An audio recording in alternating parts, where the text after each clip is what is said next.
So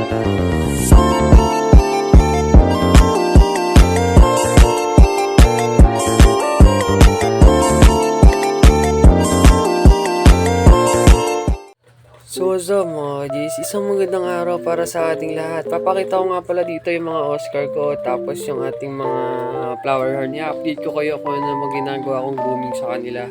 Ayan, dito, kita nyo naman yung Blackmore natin dyan, kasama sa heater. Diyan ko siya niligay kasi nagkaka-white spot siya. Tapos nandito yung natin flower horn natin na semi-GO. Alawi yung strain niya. Ayan. Tapos dito naman sa kabilang aquarium, Lutino Oscar natin dito nakalagay. Si Pen yun, yung ating Lutino Oscar. 5 to 6 inch na siya dyan. Tapos nandyan din yung mga white polar natin, blue polar natin. Tapos yung tatlo nating red belly pa ako. Ayan, kita nyo naman siguro dyan. Ayan naman sila yung healthy yan sila. Medyo busog lang si Pen kaya hindi masyadong nagalaw.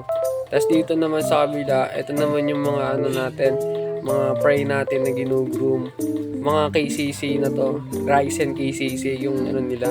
Tapos miniligyan ko sila dyan ng white polar na dalawang Jumi para ako sakali mabilis ko silang mag-groom para lalo sila maging aggressive kasi may kasama sila sa tank. Yun lang muna yung masasabi ko dito. Happy fish keeping everyone.